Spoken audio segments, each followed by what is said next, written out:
Hi, welcome to my channel Grey and Voice. आज मैं BSc stock का analysis करने जा रहा हूँ, जिसमें मैंने ट्रेड लिया था। ये ट्रेड लेने के बाद मुझे लॉस फेस करना पड़ा था, लेकिन मैंने किस लॉजिक से इस लॉस को प्रॉफिट में कन्वर्ट किया, इस वीडियो के एंड तक आप समझ जाएंगे। So do like, share and subscribe my channel. जैसे कि अभी बीएससी का चार्ट देख रहे हैं, ये डेली टाइम फ्रेम का चार्ट है। इसमें मैंने 29 अप्रैल, जिसमें फॉल आया था बीएससी में -13% का, मैंने उसमें इंटर किया था, क्योंकि मेरा परसेप्शन था कि ये अच्छा स्टॉक है। एक्चुअली ये अच्छा स्टॉक है, लेकिन मेरा परसेप्शन था कि इतना ज़्यादा फॉल नहीं करती और ज़्यादा फॉल होगा नहीं। तो मैंने इस दिन ट्रेड लिया था और 2827 में मेरी एंट्री थी। 2827, एक सेकंड मैं इसको एडजस्ट कर देता हूँ। 2827.65 मेरी एंट्री थी। तो मैंने इसका जब ये ट्रेड लेने का भी एक लॉजिक था, लेकिन वो लॉजिक ज़्यादा दिन सस्टेन नहीं कर पाया, वो लॉजिक फेल हो गया।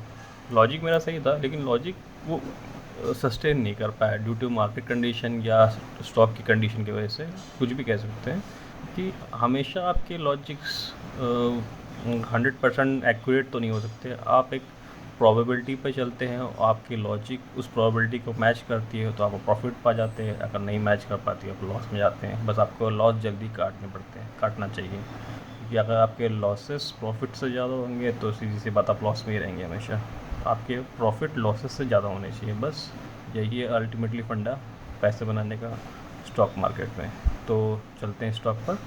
तो मेरी एंट्री हो गई थी 2827 पर, और उसके बाद इसने 2-3 दिन अपवर्ड मूवमेंट किया, लेकिन ये लिक्विडिटी लेके वापस गिर गया। यहाँ आप देख सकते हो, अगर जिसको ये और डिटेल में समझना है तो कमेंट कर सकते हैं।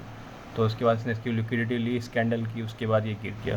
गिरते गिरते गिरते फिर इसने इसकी लो की लिक्विडिटी ले ली, फिर वापस ऊपर गया। तो कुछ टाइम तक ये इधर ही कंसोलिडेट करता रहा। उसके बाद मार्केट कंडीशंस की वजह से इसमें ज़्यादा वॉलीटिलिटी आई, और बाद में इसने अपना जो इसका कंसोलिडेशन फेज़ था वो ब्रेक डाउन कर दिया। और उसके बाद आप देख सकते हैं यहाँ पर इसने स्विंग बना के, यहाँ पर लो हाई बना के लो एंड बनाया, फिर लो हाई बनाया, फिर लो एंड लो बना दिया इसने अपना यहाँ पर। उसके बाद ये 200 EMA में जब सपोर्ट लेने लगा, मेरा यहाँ तक लॉस हो चुका था अराउंड, आप देख सकते हैं -21 के आसपास था। तो मेरे टारगेट भी ऐसे रहते हैं, मैं टारगेट 30-40% का मान के चलता हूँ, डिपेंड ऑन द मार्केट, क्योंकि आजकल का मार्केट आप देख ही रहे हो कैसा है। आजकल 10-20% पे मिल जाए स्टॉक में, मोमेंट इन्वेस्टिंग मैं करता हूँ, उसमें मिल जाए तो बहुत अच्छा है। तो मैं 30-40 का टारगेट रख के चलता हूँ। उसके हिसाब से मुझे स्टॉप लॉस भी रखना पड़ता है, कम से कम आधा। 1:2 का टारगेट लेके चल रहे हैं, तो नॉर्मली यही होता है, सब लोग करते हैं। तो मेरा टारगेट था 20%, लेकिन ये स्टॉक थोड़ा अच्छा था, तो मेरा लॉजिक कह रहा था कि यार 200 EMA में सपोर्ट लेना चाहिए इसको। लेकिन जब इसने ये कैंडल वीक बनाया ना, तब मुझे थोड़ा कन्फ्यूजन आ गया। लेकिन फिर भी मैंने, जब मैं -20 का टारगेट लेके चल ही रहा हूँ, तो 1-2% के लिए क्या क्या फ़र्क पड़ता है। तो यही सोच के मैंने सोचा देखते हैं, 1-2% और लॉस ले लेंगे अगर लॉस लेना ही है तो लेकिन उसके बाद सेकंड कैंडल इसने पॉजिटिव बनाया विक के साथ। कंफर्मिटी नहीं थी यहाँ पर भी, लेकिन जब ये कैंडल 200 EMA पर बना तो मेरे को कॉन्फिडेंस आ गया कि अब इसमें कुछ मूव हो सकता है। फिर मैंने यहाँ पर एवरेजिंग करना स्टार्ट किया। जिसको एवरेजिंग नहीं पता वो कमेंट कर सकते हैं।